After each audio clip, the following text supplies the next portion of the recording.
स्वागत है दोस्तों, एक बार फिर से आप लोग का हमारे YouTube चैनल पेडागोजी क्लासेस पे। और हम लोग बात कर रहे थे DSSS के बारे में, और उसी में हम लोग बात करते हुए आगे पढ़ रहे थे। तो कल हम लोग ने पढ़ा था किशोरावस्था तक, ठीक है ना। अब हम लोग किशोरावस्था तक में सामाजिक विकास कैसे होता है, ये पॉइंट हम लोगों ने हर में पढ़ लिया था, शैशवावस्था, बाल्यावस्था और किशोरावस्था में। अब आज हम लोग बात करते हैं भाषा विकास के बारे में। देखिए क्या है कि अभी जैसे मतलब चल रहा है ये सब फैक्ट्स हैं, ठीक है। इसमें से पूछता है, इसलिए मैंने इसके नोट्स बनाई हैं।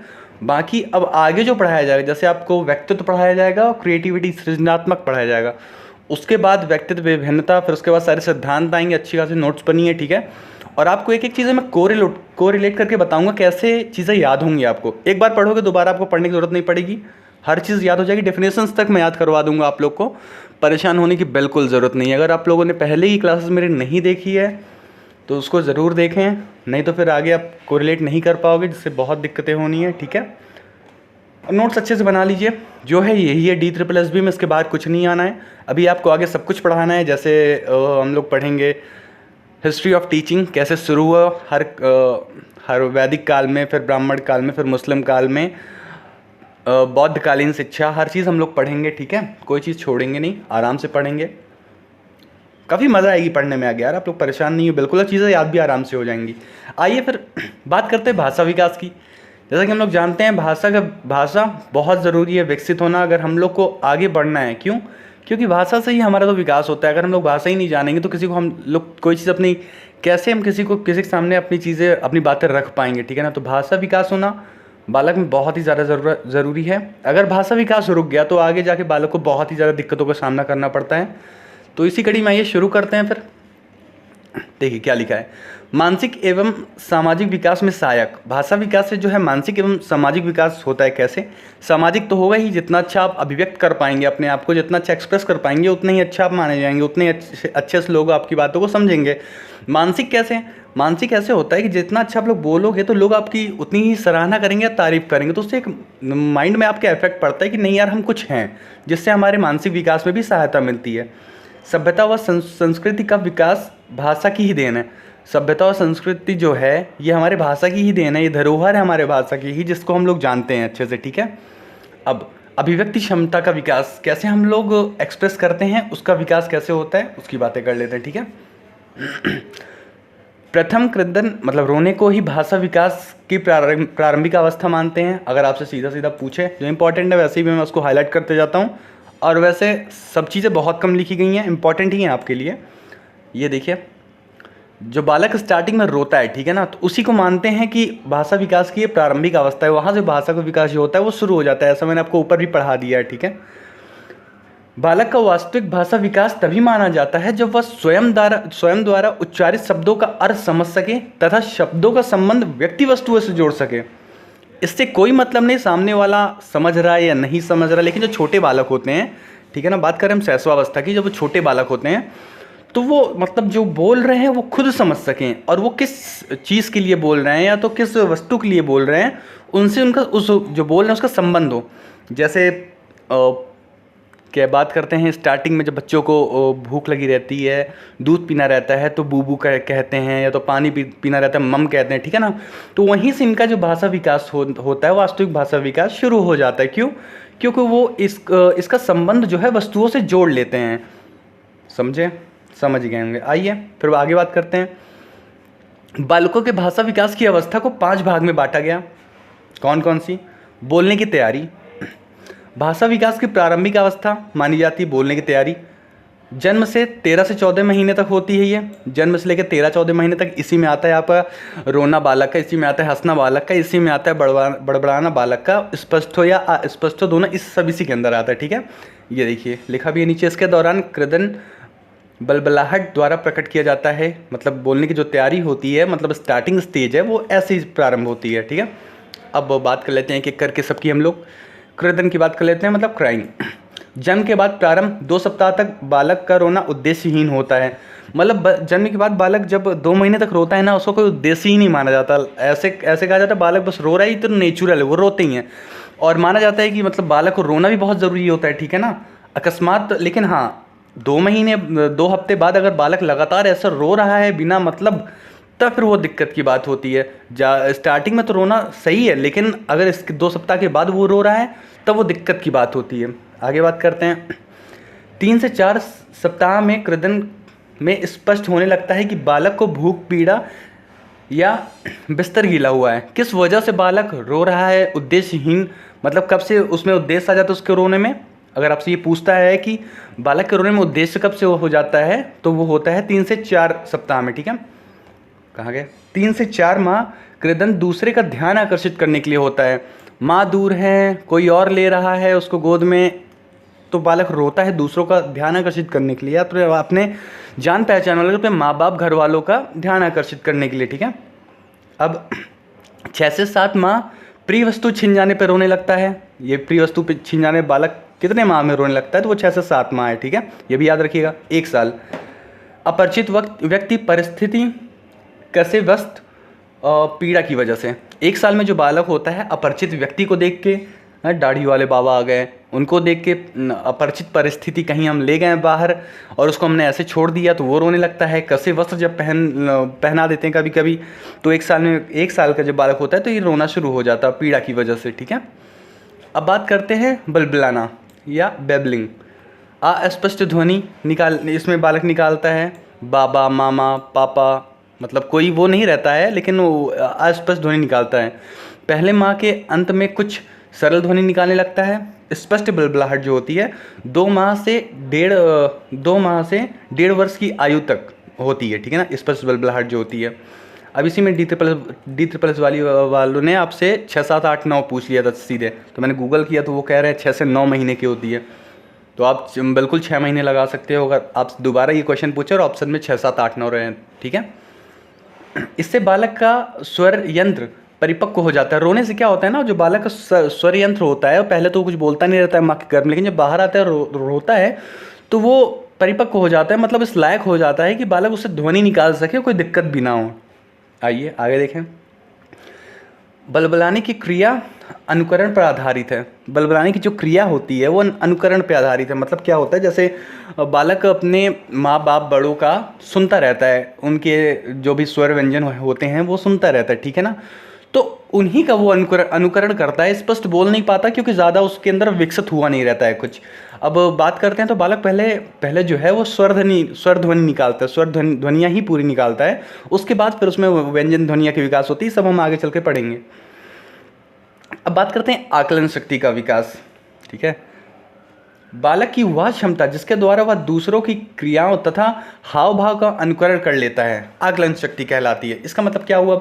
इसका मतलब ये हुआ कि बालक जैसे अपने बड़ों की क्रियाओं को देख के, उनके हाव भाव को देख के अनुकरण कर लेता है और उनकी एक्टिविटीज़ को खुद करके दिखाता है, तो वो जो बोल रहे हैं सेम वैसे ही उन्हीं शब्दों में बोल के दिखाता है। ठीक है, इसे कहते हैं आकलन शक्ति। अब 3-4 माह की आयु में आकलन शक्ति का विकास प्रारंभ हो जाता है। प्रारंभिक अवस्था है ये आकलन शक्ति का, पूछे तो आप लोगों के लिए सीधा फैक्ट है। 5 वर्ष की अवस्था में आकलन शक्ति का पर्याप्त विकास हो जाता है। चलिए ठीक है, ये दोनों पॉइंट्स हैं, 2 ही हैं, इंपॉर्टेंट है, याद रखिएगा दोनों आप। D-SSB में देखिए आपसे ऐसे क्वेश्चन पूछेगा और 4-5 नंबर का पूछेगा। ठीक है, इसलिए मैं ऐसे अभी पढ़ा रहा हूँ, नहीं तो आपको भी स्टार्टिंग से पढ़ा सकता था, व्यक्तित्व विभिन्नता से शुरू कर सकता था, लास्ट में सारे सिद्धांतों को उठा के NCF 2005 पढ़ा के ख़त्म कर सकता, लेकिन यही सब पूछता है और ये सब आपको जल्दी पढ़ाया नहीं जाएगा। इसके लिए आपको डीप स्टडी खुद करनी पड़ेगी, तो आप यहाँ पढ़ लो। अब बात करते हैं शब्द प्रयोग की। तो देखिए, जो संज्ञा के शब्द होते हैं वो 2 वर्ष का बालक 50% संज्ञा के शब्दों को बोल लेता है। ठीक है, 1-1.5 वर्ष का बालक विशेषण शब्दों का प्रयोग करने लगता है। 3 वर्ष में सर्वनाम शब्दों का प्रयोग, ये देखिए इंपॉर्टेंट है, सर्वनाम शब्दों का प्रयोग बालक कब से शुरू करता है? वो है 3 वर्ष। ठीक है, अन्य प्रकार के शब्द, ये आपकी कोई ज़रूरत नहीं है, याद करना हो करना, नहीं तो कोई बात ही नहीं। अन्य प्रकार के जो शब्द होते हैं, क्रिया विशेषण या तो फलाना ठिकाना जो भी होते हैं, वो 5 से 6 वर्ष की अवस्था में प्रारंभ होती है। अब देखिए, स्मिथ की बात करते हैं, गैसेल तथा गर्मियाँ तथा थॉमसन की बात करते हैं। इनके अनुसार कितने वर्ष में कितने शब्द बालक जो है बोलने लगता है? 1.5 वर्ष में 10 शब्द, उसके अंदर जो 10 इसे क्या कहते हैं, वर्ड पावर जिसे कहते हैं, वो 10 शब्द होते हैं, विकसित हो जाते हैं। ठीक है, शब्द भंडार। 2 वर्ष में 272, 2.5 वर्ष में 450, 3 में 900, 4 में 1500, 5 में 2000 और 6 में 2500 मतलब इतने जो हैं शब्दों का बालक आराम से शब्द भंडार में उसके इतने शब्द आ जाते हैं। ठीक है, नीचे देख लेते हैं, इंपॉर्टेंट आपके लिए ये एक है, बालिकाओं के शब्द भंडार सभी अवस्थाओं में बालकों के अपेक्षा अधिक होते हैं। जैसा कि हम जानते हैं लड़कियां जब बोलना शुरू करती हैं तो लगता है कि हाँ वो अच्छा बोल रही हैं, कुछ लड़कों को छोड़ दे तो अपवाद जो होते हैं, नहीं तो लड़कियों का जो शब्द भंडार होता है वो हर अवस्थाओं में बालकों से वो अधिक ही होता है। ठीक है, अब शब्द भंडार के रूप देख लेते हैं। ठीक है, सामान्य शब्द भंडार, सामान्य परिस्थितियों में इनका उपयोग किया जाता है। ये शब्द संज्ञा सर्वनाम विशेषण क्रिया के होते हैं। ठीक है, ये आप लोग के लिए ज़्यादा इंपॉर्टेंट नहीं है। यहाँ पे आइए, विशिष्ट शब्द भंडार, ये जो है ये दोनों आप लोग के लिए इंपॉर्टेंट है। ठीक है, इसको देख लीजिएगा। 3 से 4 वर्ष के बालक इसका उपयोग करते हैं। विशेष अवसर पे बोले जाते हैं। शिष्टाचार शब्द, अगर आपसे पूछा जाए सीधे शिष्टाचार शब्द बालक कितने वर्ष में बोलने लगता है तो वो 3 से 4। ठीक है ना, इसमें कौन कौन से आते हैं? स्कूल जाने पर अधिक मात्रा पे सीख जाते हैं, क्योंकि हमें स्कूल पे अच्छे से सिखाया जाता है कैसे बड़ों का आदर करना चाहिए, कैसे शब्दों का प्रयोग करना चाहिए, कैसे हम खुद को ज़्यादा अच्छे से बोलें, जैसे लोगों का ध्यान हमारी तरफ आकर्षित हो। और इन सब शब्दों का आप, श्री, साहब, धन्यवाद, इन सब शब्दों का हम लोग तभी से इस्तेमाल करना शुरू कर देते हैं। ठीक है, अशिष्ट शब्द ये 5 से 8 वर्ष के बालक बोलते हैं। क्या होता है जब इसमें समूह बन जाता है बालक का तो नई नई चीज़ें सीखने को मिलती है। जैसे गाली, गंदे शब्दों का उच्चारण जो होता है वो 5 से 8 वर्ष के बालकों में शुरू हो जाता है। बात करते हैं वाक्य निर्माण की। इसमें मैकार्थी महोदय ने कुछ कहा है। क्या कहा है? 3 व 4 वर्ष का बालक 4 से 5 शब्दों का प्रयोग अपने वाक्य में करने लगता है। ठीक है, जो 3 से 4 वर्ष का बालक होता है वो 4 से 5 शब्दों का प्रयोग करने लगता है। ये मैकार्थी साहब ने कहा है। आइए आगे देखते हैं। अब देखिए, शैशवावस्था की अवस्था को अपूर्ण वाक्य की अवस्था या लघु वाक्य की अवस्था कहा गया है, क्योंकि इसमें हम लोग अपूर्ण वाक्य ही बोलते हैं। पापा ऑफिस गए, मैंने दूध पिया, ऐसे ही अपूर्ण वाक्य बोले जाते हैं जो कि पूरे नहीं होते। इसलिए शैशवावस्था को अपूर्ण वाक्य की अवस्था, अगर आपसे पूछे लघु वाक्य या तो अपूर्ण वाक्य की अवस्था कब होती है तो वो होती है आपकी शैशवावस्था। 5 से 6 वर्ष में 10 शब्दों तक का प्रयोग वाक्य में करने लगता है। अब बात करते हैं शुद्ध उच्चारण की। ठीक है, बहुत क्वेश्चन पूछे जाते हैं सीटेट से लेके हर चीज़ में आपसे इस शुद्ध उच्चारण से क्वेश्चन आते हैं। ठीक है, भाषा विकास की अंतिम अवस्था, सीधे पूछे भाषा विकास की अंतिम अवस्था क्या है तो शुद्ध उच्चारण। व्याकरण संबंधी दोष को सुधारता है, बहुत पूछता है व्याकरण संबंधी दोष को सुधारता कैसे है तो शुद्ध उच्चारण से। ठीक है, 5 से 6 से 7 वर्ष का बालक शुद्ध उच्चारण द्वारा सुंदर व शुद्ध भाषा का विकास कर सकता है। ठीक है, कुछ समझाने लायक उसमें नहीं था। बालकों के शब्द भंडार पर वंशाक्रम तथा वातावरण दोनों का प्रभाव पड़ता है। ये भी इंपॉर्टेंट है, आप लोग के सीधा सीधा फैक्ट आपसे पूछेगा कि बालकों में शब्द भंडार में किसका किसका प्रभाव पड़ता है, या तो वंशाक्रम का, वातावरण का, या दोनों का। अगर आप नहीं जानते रहोगे तो वंशाक्रम क्यों लगाओगे आप। बालक का वातावरण जितना विस्तृत होगा शब्द भंडार उतना ही विस्तृत होगा। ठीक है, ये तो आप सभी जानते हैं, इसमें कुछ बताने लायक नहीं है। आगे आइए, विभिन्न अवस्थाओं में भाषा विकास की बात कर लेते हैं। छोटा छोटा है, ज़्यादा कुछ नहीं है इसमें, क्योंकि आगे आप सब पीछे आप सब पढ़ चुके हैं उसमें। शैशवावस्था में बात कर लेते हैं। 4 माह का शिशु जो ध्वनि निकालता है उसमें स्वरों की संख्या अधिक होती है, पहले ये भी आपको बताया मैंने। अब बाल्यावस्था में कुछ खास नहीं थी इसलिए मैंने लिखा नहीं, फालतू की बातें, जैसे मैंने पहले ही बताया फालतू बातें हमें पढ़नी नहीं है, बिल्कुल हमें उनसे बचना है। तो इसमें जितनी भी चीज़ें थी कोई इंपॉर्टेंट आपके लिए नहीं थी, ना पूछी गई है ना पूछी जाएंगी। किशोरावस्था की बात कर लेते हैं। वयस्कों द्वारा निर्धारित मापदंड के अनुसार भाषा का प्रयोग करते हैं किशोरावस्था में। जैसे बड़े कहते हैं ना कि कोई आए तुमसे प्रणाम करना या तो ये करना वो करना, तो ये जो है ये किशोरावस्था में शुरू होता है। आपसे सीधे पूछे वयस्कों द्वारा निर्धारित मापदंडों के अनुसार भाषा प्रयोग कब से शुरू होता है तो वो किशोरावस्था है, ना कि बाल्यावस्था ना ही शैशवावस्था। अब आपसे चाहे जैसे पूर्ण बाल्यावस्था चाहे जो पूछ, लेकिन आपको लगाना तो किशोरावस्था ही है। ठीक है, भाषा में सूक्ष्मता और वैदिकता की झलक भाषा का स्वरूप एवं स्वनिर्धारित होता है। भाषा का स्वरूप स्वनिर्धारित होता है। इसमें क्या होता है कि जो बोलते हैं बालक ना, ठीक है, उसमें एकदम माइन्यूट चीज़ों को गौर करके बोलते हैं, ऐसे नहीं कुछ भी बोल देते हैं अपने, क्योंकि इस टाइम किशोरावस्था में जो है बालक को मतलब सबके बीच में रहना, मतलब ऐसा लगता है कि सब हमें ही देखें या तो हमारी ही बातें सुने, ये जो भावना रहती है यहाँ से शुरू हो जाती है। इसलिए यहाँ पे सूक्ष्मता और वैदिकता से बालक जो भी बोलता है उसमें ये दोनों चीज़ें पाई जाती हैं। आपसे सीधे पूछेगा कि किशोरावस्था में भाषा में सूक्ष्मता और डैश की झलक पाई जाती है, तो वो याद रखिएगा आप लोग आराम से। ठीक है ना, भाषा का स्वरूप स्वनिर्धारित होता है, मतलब ऐसा नहीं है कि आप क्या होता है कि जैसे किशोरावस्था में हम लोग रहते हैं ना, तो हम लोग जो गाने भी गाते हैं, तो अगर उसको भी गलत गा रहे हैं ना, तो उसको अपने ही शब्दों में गाते जाते हैं। हमसे किसी कोई मतलब नहीं कि किसने क्या गाया, या तो हम लोग स्व निर्धारित करते हैं कि आगे का स्वरूप इसका कैसा होगा। ठीक है, शब्द में भावों की गहनता तथा जटिलता होती है। जो भी बोलते हैं सोच समझ के बोलते हैं एकदम अच्छे से। क्यों? क्योंकि इसमें जो होता है बालक खुद को व्यस्त समझने लगता है कि नहीं यार हम बच्चे थोड़ी नहीं रह गए हैं। इसकी वजह से उसके जो बोलता है उसमें भावों में गहन और जटिलता होती है। निश्चित भाषा एवं शैली का विकास कब होता है? वो किशोरावस्था में होता है। चिंतन व संवेग को भाषा के माध्यम से व्यक्त करते हैं बालक। ठीक है ना, मतलब बालकों में यहाँ बहुत सारे चिंतन और संवेग, बहुत से इमोशंस डेवलप हो जाते हैं किशोरावस्था में। वैसे भी बहुत बहुत इमोशनल एज है, इसमें नए नए चीज़ों से आप जुड़ते हैं, प्यार होता है नया नया, आपको लोगों की तरफ अट्रैक्ट होते हैं आप, बहुत सी दिक्कतें रहती हैं फ्यूचर को लेकर। तो ये सब जो है आप लोग भाषा के माध्यम से व्यक्त करने लगते हैं। इसके पहले ऐसा नहीं हुआ करता था। ठीक है, अब बात करते हैं सृजनात्मकता की। एक मिनट, क्रिएटिविटी की बात करते हैं हम लोग, रुकिए आप लोग।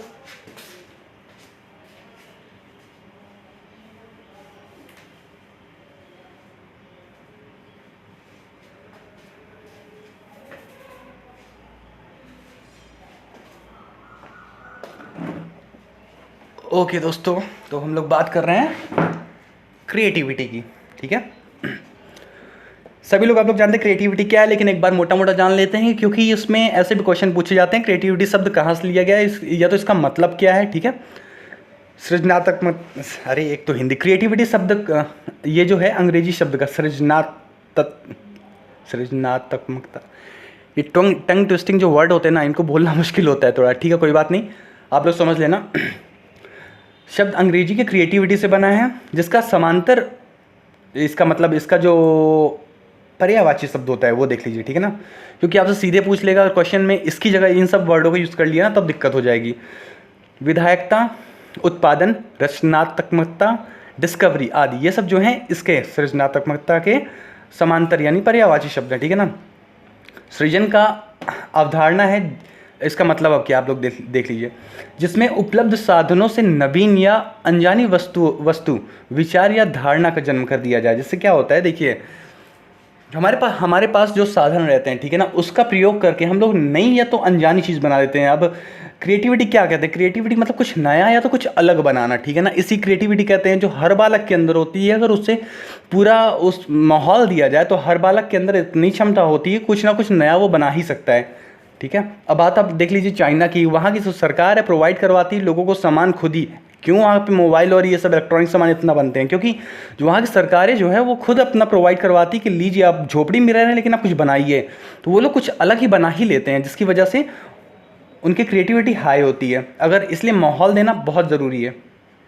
आगे आइए, मनोवैज्ञानिक दृष्टि से सृजनात्मक स्थिति अन्वेषण देखिए, जैसे कि खोजी, मतलब जो सृजनात्मकता होते हैं ये खोजी टाइप के होते हैं, कुछ नया बना लेते हैं। ठीक है, लो कोई बात नहीं, समझ लेंगे आप लोग वैसे भी।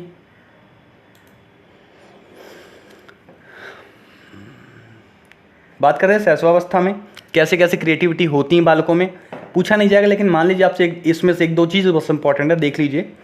कागज़ की नाव, उड़ने वाली जहाज, पतंग, तरह तरह के चित्र व उसमें कल्पना से रंग भरना, इसमें आप लोग सब जानते हैं। तो अगर इसमें से पूछ लिया कि ये किस अवस्था में आती तो आप बता ही लोगे। आगे देखते हैं, बाल्यावस्था में। ठीक है, खेल, कला, नृत्य, अभिनय और बेकार की वस्तुओं की सामग्री तैयार करना, इसमें एक ये है। ठीक है, आगे देख लेते हैं। किशोरावस्था में वाद विवाद, प्रतियोगिता, साहित्यिक गोष्ठ्य, नाटक एवं संगीत। मतलब इसमें क्या होता है कि साहित्यिक गोष्ठिया में क्या होता है, जो साहित्य मतलब हमारे जो इतिहास हैं या तो हमारे जो साहित्यकार हैं ना, हम लोग उन पे ज़्यादा इंटरेस्ट करते हैं और उनकी चीज़ों को हम लोग मंच पे जो प्रस्तुत करते हैं वही होता है। ठीक है, अब नाटकीय खेल भी इसमें यहीं पे हम लोग का हो जाता है। इसमें देखिए आपके इसके याद रखिए, किशोरावस्था के बस आप याद रखिएगा, बाकी और तो सबके आपके याद ही रहेंगे, क्योंकि आप वो सब तो अच्छे से करते हो, देखते हो, तो वो याद ही रहता है।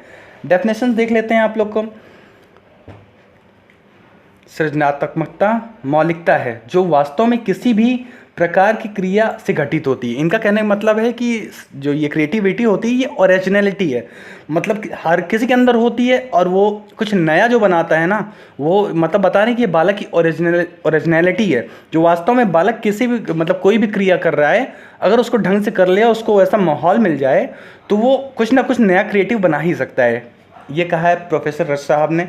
आगे देखते हैं।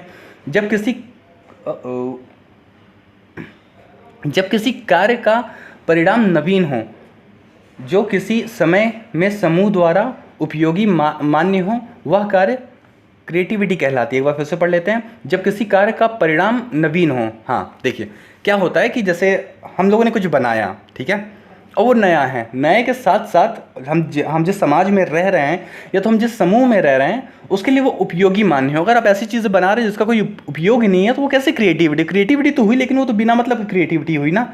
तो ऐसा चीज़ जो नया हो और जिसका हम जिस समूह में या तो जिस समाज में रह रहे हैं उसका कुछ उपयोग भी हो, ऐसे कार्य सृजनात्मक कहलाते हैं।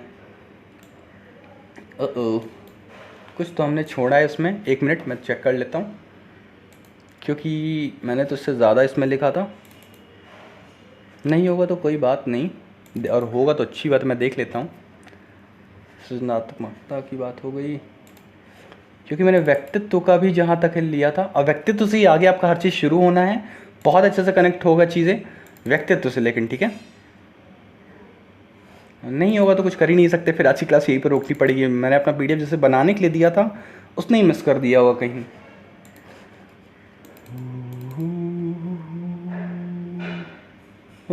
उसने मिस कर दिया है, बिल्कुल उसने मिस कर दिया। कोई बात नहीं, आज हम लोग क्या करते हैं, एक बार हम लोग रिवीजन ले लेते हैं, क्विक रिवीजन पहले वाले उसका, ठीक है ना।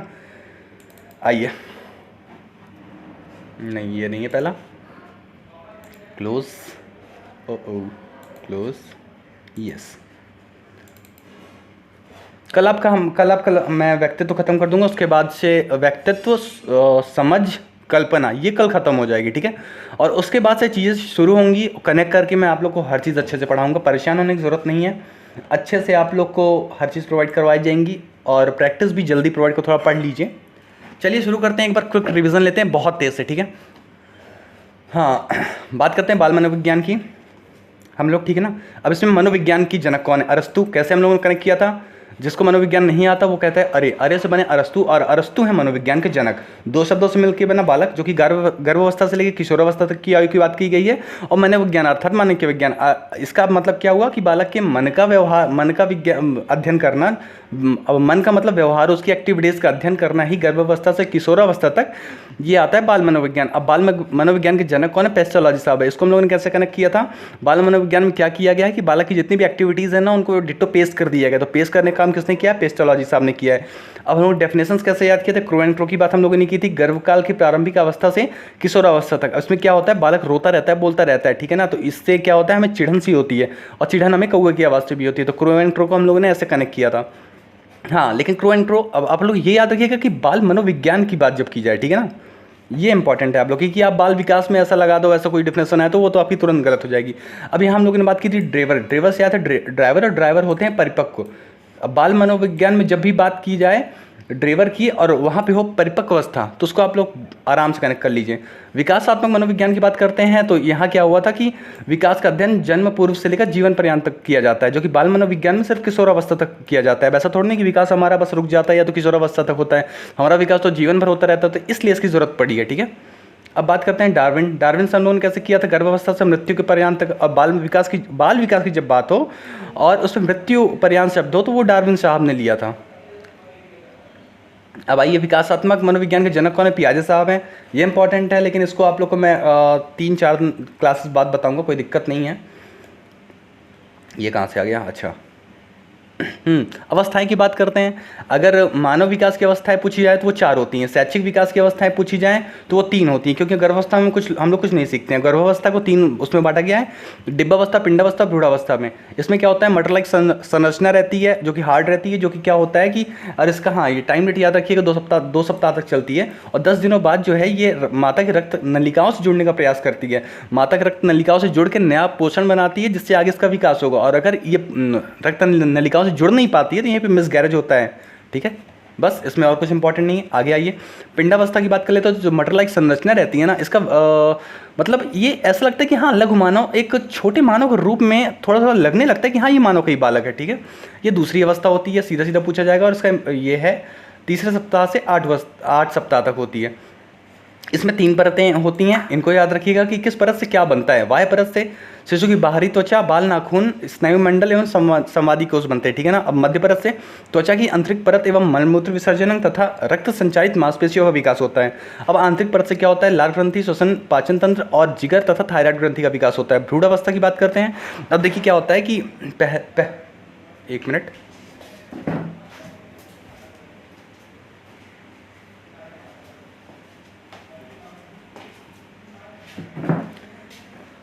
हाँ, तो इसमें क्या होता है, इसमें शिशु के अंगों का तेजी विकास होता है, ठीक है। हाँ, और टाइम जान लीजिएगा, 9वें सप्ताह से लेकर इसका प्रसव से पहले की अवस्था को माना जाता है। और फिर बात करें शैशवावस्था में। शैशवावस्था में डेफिनेशन आप लोग देख लीजिएगा। पॉर्चुनेट अवस्था और नियोनेट अवस्था, ये इंपॉर्टेंट है, इसका टाइम पीरियड याद रखिएगा। पॉर्चुनेट का 15 से 30 मिनट तक होता है, जहाँ पे बच्चे को नाल से काटकर माँ से अलग कर दिया जाता है। नियोनेट की बात करते हैं तो इसका जो होता है, नियोनेट का मतलब होता है नवजात शिशु, ठीक है। अब शैशवावस्था को ही पीरियड ऑफ एडजस्टमेंट कहते हैं, या तो समायोजन की अवस्था। क्यों? क्योंकि बालक माँ के गर्भ से निकलकर वास्तविक वातावरण में समायोजन करने का प्रयास करता है। अब उपनाम बहुत इंपॉर्टेंट है। अजीबोगरीब अवस्था, खतरनाक अवस्था, क्योंकि बालक की मृत्यु की दर इसमें सबसे ज़्यादा तेज रहती है। आत्मनिर्भरता की अवस्था, प्री लगने की उम्र, बहनों से लड़ने की उम्र, नाजुक अवस्था, ये सब याद रखिएगा। ये खड़ा खड़ा पॉइंट्स है आप लोग के लिए, जो आप लोग एक बार देख लीजिएगा, बाकी कुछ छूटा नहीं इसमें। ये दांत के बारे में है, ठीक है, तो छोड़िए, कुछ नहीं, एक बार देखते जाइएगा, बाकी आप लोग को धीरे धीरे सब याद होता जाएगा। सारे फैक्ट्स हैं और सारों से मतलब आप पेपर उठा के देखना, सबसे क्वेश्चन पूछे गए, ऐसा कुछ नहीं कहीं से क्वेश्चन नहीं पूछे गए हों। और आगे मैं तो सोचा था आज आप लोगों को व्यक्तित्व पढ़ा दूंगा, तो व्यक्तित्व पढ़ा दूंगा, तो कल आपके लिए बस बचता कल्पना और समझ और सोच, इतना 3 चीज़ बचता है। इसके बाद आपका रियल चीज़ें शुरू होती, जिसको पढ़ने में आपको मज़ा आता। ये सब आप देख लीजिए। उपनाम तो किसी के नहीं भूलिएगा, जैसा मैंने आपसे पहले भी बताया, नहीं तो दिक्कत हो जाएंगी, ठीक है। चलिए फिर कल मुलाकात होती है, और आज जो हुआ देख लूँगा, अगली बार से नहीं हो इसका मैं पूरा ध्यान रखूँगा, ठीक है। ओके, टेक केयर एंड हाँ, लाइक शेयर एंड सब्सक्राइब जरूर करना। नई चीज़ें पढ़ने को मिलेंगी, अच्छी चीज़ें, और T++ भी निकलेगा, डटे रहना अच्छे से। अभी समय है 2-3 महीने का, जो आराम से निकलेगा। फोकस दोनों पे रखना। आप पार्ट, ऐसा नहीं कि पार्ट ए पे बस फोकस रखना है तो पार्ट बी पे, आपको दोनों पे फोकस रखना पड़ेगा। साथ में इसके साथ आप कुछ ढूंढ लीजिए जिसमें आप रीजनिंग, उसका मैं आपको बता सकता हूँ कि आप जीएस पे ज़रा परेशान मत होइए, ठीक है ना। आपको उस 100 में भी 70 लाना है, इसमें भी 70-75 लाना है। 140 आपके लिए बहुत सही रहेगा, उसके ऊपर आपको जाने की ज़रूरत ही नहीं है। तो मतलब ज़रूरत, अगर आप लोग और जा सकते हो तो बहुत अच्छी बात है, लेकिन उसके ऊपर और बाकी जाने की ज़रूरत नहीं है। अगर आप लोग इतना मेहनत, देखिए अब उसमें मैं आपको बता देता हूँ, मैथ्स हैं, मैथ्स में आप 15 लाइए, रीजनिंग है, रीजनिंग में तो आप 20-18 तो लाइए कम से कम, ठीक है ना। हिंदी इंग्लिश में आप लोग ऐसे 15-15 मार दीजिए, अपने टारगेट को आराम से पकड़ लेंगे, कोई दिक्कत की बात नहीं है। बाकी इसमें तो आपका मैं 70-75 ला ही दूंगा। 4-5 जो क्वेश्चन जो पूछे जाते हैं, मैं अभी आगे के 2-3 नोट्स बनाऊंगा, मतलब 4-5-5-6 क्लासेस होंगी, और उसकी जो प्रैक्टिस होंगी उसी में से वही 4-5 क्वेश्चन फंस जाएंगे, उम्मीद करता हूँ। चलिए बाय फिर, टेक केयर, कल मिलते हैं फिर, ठीक है। कल मिलते हैं।